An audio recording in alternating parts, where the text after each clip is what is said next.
Quadrature बताया। Quadrature क्या होता है? किसी वक्र से घिरे क्षेत्र का क्षेत्रफल ज्ञात करने की प्रक्रिया क्या कहलाती है? क्वाड्रेचर कहलाती है या क्षेत्रकलन कहलाती है। क्षेत्रकलन पर आधारित 2 क्वेश्चन पीछे 3 क्वेश्चन बताए जा चुके हैं। अब यहाँ पे चौथा क्वेश्चन देखो। परवलय y square is equal to 4ax एवं x square is equal to 4ay से घिरे क्षेत्र का क्षेत्रफल ज्ञात कीजिए। क्षेत्रफल ज्ञात कीजिए। तो इसका परवलय का आप जानते हो, दिया है 2 परवलय y square is equal to 4ax और x square is equal to 4ay। समीकरण नंबर 2। आपको ये बताया गया है कि किसी वक्र के समीकरण में y के स्थान पे -y रख दिया जाए तब वक्र का समीकरण ना बदले। तो y के स्थान पे -y रखेंगे तो -y का स्क्वायर y स्क्वायर हो जाएगा। तो y के स्थान पे -y रखने से यदि वक्र का समीकरण नहीं बदलता तो वक्र x अक्ष के सापेक्ष सममित होगा। जैसे मान लो यहाँ देखो, ये x अक्ष के सापेक्ष सममित है। x अक्ष के सापेक्ष सममित होने का मतलब ये हुआ कि x अक्ष के ऊपर जैसे चित्र बना है वैसे नीचे ही बनेगा। ठीक है। तो यहाँ y square is equal to 4ax है।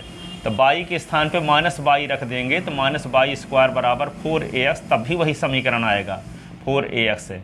ठीक है। या कि ये बोल सकते हो कि y की घात सम संख्या हो तो वक्र x अक्ष के सापेक्ष सममित होगा। या कि y के स्थान पे जब सम संख्या होगा तभी तो ऐसा होगा कि y के स्थान पे -y रखेंगे तो वक्र का समीकरण नहीं बदलेगा। ठीक है। तो वक्र के समीकरण में y के स्थान पे -y रखें तो वक्र का समीकरण न बदले तो वक्र x अक्ष के सापेक्ष सममित होगा। या कि y की घात सम संख्या हो तो वक्र x अक्ष के सापेक्ष सममित होगा। ठीक है। दूसरा वक्र क्या है? x स्क्वायर बराबर 4ay। तो x स्क्वायर बराबर जब 4ay है तो x के स्थान पे -s रख देंगे तो -x का स्क्वायर बराबर 4ay। तो x स्क्वायर बराबर 4ay। तो वक्र के समीकरण में x के स्थान पे -s रखने से वक्र का समीकरण नहीं बदलता। इसका अर्थ ये हुआ कि वक्र y अक्ष के सापेक्ष सममित होगा। ऐसे जैसे y अक्ष के एक साइड में y के पॉजिटिव डायरेक्शन में जैसे चित्र बनेगा उसी प्रकार नेगेटिव डायरेक्शन में ये वक्र y अक्ष के सापेक्ष सममित होगा। यदि s की घात सम संख्या है तो वक्र y अक्ष के सापेक्ष सममित, यदि y की घात सम संख्या है तो s अक्ष के सापेक्ष सममित होगा। अब इस क्षेत्र का क्षेत्रफल आपको ज्ञात करना है। यह कि 11वीं क्लास में आप पढ़े भी थे। इस परवलय का समीकरण है, ये परवलय का समीकरण है तो इसका चित्र कैसे बनता है। ठीक है। तो 2 परवलय से घिरे क्षेत्र का क्षेत्रफल। ठीक है। तो इसको क्षेत्रफल को ज्ञात करने के लिए हम सबसे पहले इन दोनों परवलयों का प्रतिच्छेद बिंदु P का निर्देशांक निकालेंगे। ये मूल बिंदु है, मूल बिंदु पर काटते हैं दोनों वक्र। ठीक है। तो दोनों परवलयों का प्रतिच्छेद बिंदु निकालेंगे। प्रतिच्छेद बिंदु निकालने के बाद इस बिंदु का निर्देशांक जब आ जाए तो यहाँ से लंब खींचेंगे। मान लेते हैं लंब ऐसे खींचे तो इसका निर्देशांक मिल जाएगा, तो लिमिट मिल जाएगी। अब यहाँ पे पहले परवलय से दूसरे परवलय, पहले परवलय से घिरा क्षेत्रफल ये होगा पूरा और दूसरे परवलय से घिरा क्षेत्रफल ये होगा। तो पहले परवलय से घिरे क्षेत्रफल में से दूसरे परवलय के क्षेत्रफल को घटा देंगे तो दोनों परवलयों के बीच का क्षेत्रफल आ जाएगा। ठीक है। तो वही करने वाले हैं। सबसे पहले हम क्या करेंगे? प्रतिच्छेद बिंदु का निर्देशांक निकालेंगे। तो प्रतिच्छेद बिंदु का निर्देशांक निकालने के लिए आप 10वीं क्लास में पढ़े थे, 2 सरल रेखाओं का प्रतिच्छेद बिंदु यदि निकालना हो तो दोनों को विलोपन विधि से हल कर देते थे। तो जो x y की वैल्यू आती है दोनों का कटान बिंदु आता था। तो यहाँ 2 वक्र हैं तो 2 वक्रों के समीकरण को हल करोगे विलोपन विधि से तो x y का जो मान आएगा वो दोनों वक्रों का प्रतिच्छेद बिंदु मिलेगा। ठीक है। तो क्या करेंगे? x स्क्वायर बराबर 4y स्क्वायर 4ax स्क्वायर बराबर 4ay यहाँ होगा। इसके लिए क्या करेंगे? समीकरण 2 से y का मान निकाल करके s में रख दो। तो समीकरण तो दोनों परवलयों से घिरे क्षेत्र का क्षेत्रफल ज्ञात करने के लिए सबसे पहले परवलय 1 और 2 का प्रतिच्छेद बिंदु ज्ञात करना होगा। ठीक है। तब परवलय 1 एवं 2 से घिरे क्षेत्र का क्षेत्रफल ज्ञात करना है। क्षेत्रफल ज्ञात करना है। तो समीकरण 2 से x स्क्वायर बराबर 4a is equal to y, समीकरण नंबर 3। और समीकरण 3 से बाई का मान समीकरण 3 से बाई का मान 1 में रखने पर, ठीक है। तो क्या होगा, x² 4a का square is equal to 4ax। तो x की पावर 4/4a² बराबर 4ax। तो x की पावर 4, तो 4 चौक 16 a³x।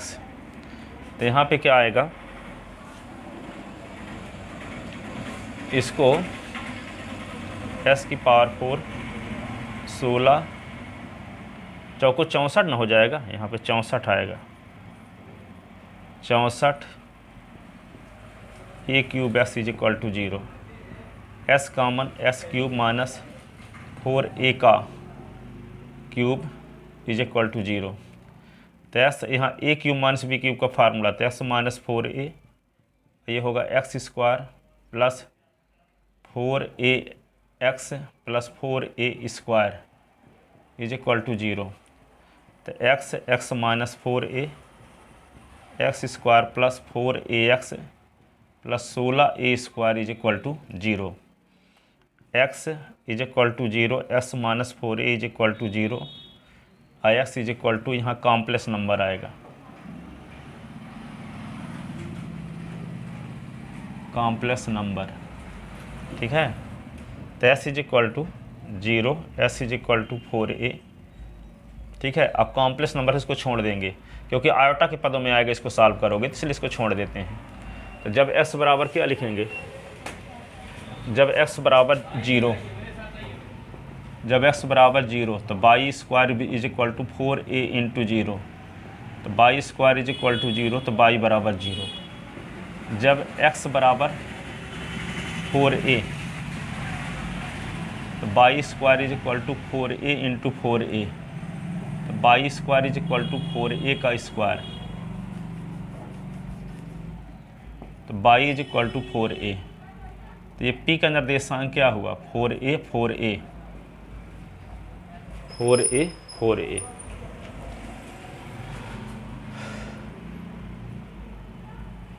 तो यहाँ पे क्या हुआ, p डैश 4a, ये 0।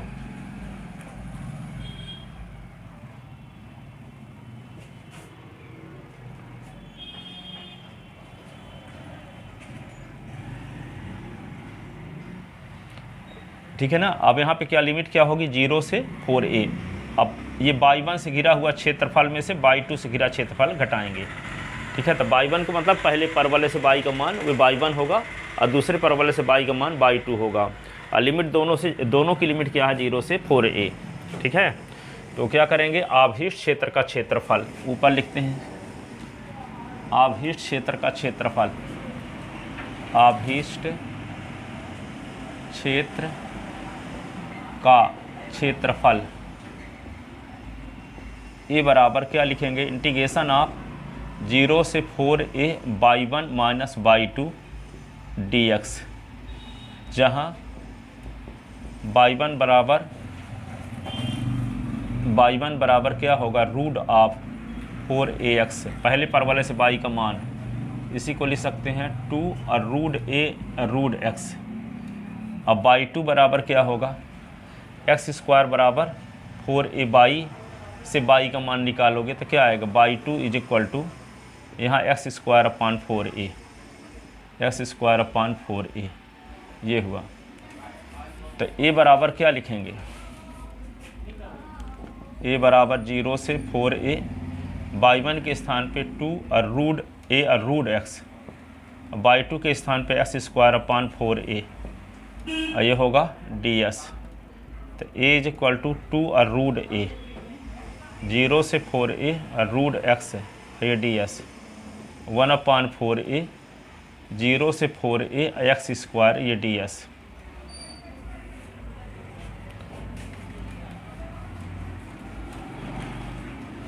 तो a is equal to 2 root a और 0 से 4a s की पावर 1/2 dx, 1/4a, और ये क्या होगा,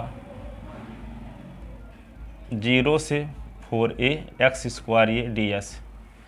अब ये क्या होगा, a is equal to 2√a s की पावर 1/2 + 1/1/2 + 1 लिमिट 0 से 4a 1/4a s की पावर 2 + 1/2 + 1 लिमिट 0 से 4a।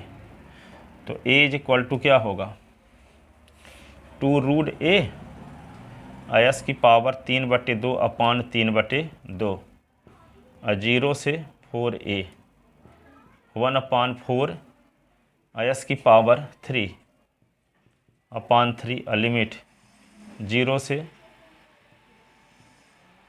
4a।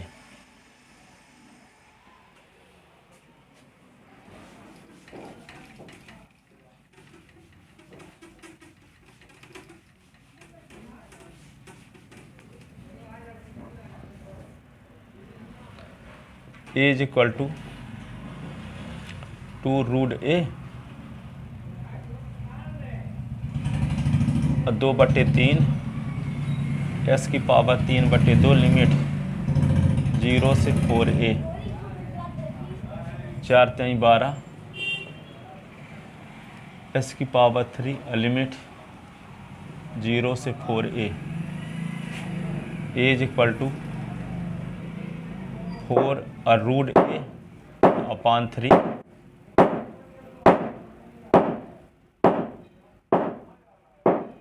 4a की पावर 3/2 1/12a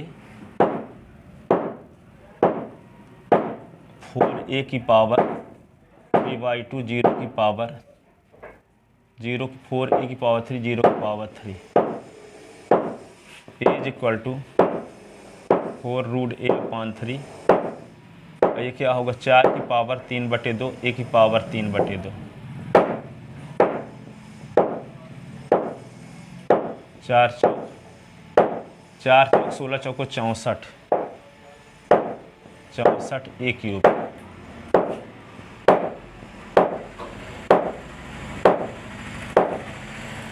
2 की पावर 3/2 a√a 12a 64 गुणे a into a square, a से a कट गया 4 3 12 और 4 से काटेंगे तो 4 चौक 16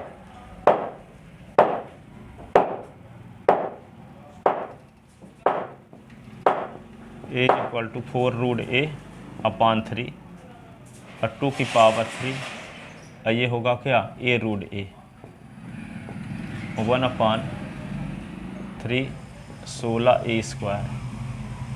तो क्या होगा, a इज इक्वल टू 8 चौक 32 a स्क्वायर अपान 3 माइनस और ये क्या होगा 3 तो 16a square upon 3 16a square upon 3 आ गया है ना। यहाँ पे 4 से काट दिए तो 4 3 12 हुआ और a कट गया तो 16। तो यहाँ पे a इज इक्वल टू क्या हो गया, एलसीएम 3 होगा तो 32a स्क्वायर बटे 16a स्क्वायर, ऐसे तो 16a स्क्वायर अपान 3 वर्ग इकाई। तो 2 परवलयों से घिरे क्षेत्र का क्षेत्रफल ये हुआ। तो आई होप आपको समझ में आया होगा। Thank you so much.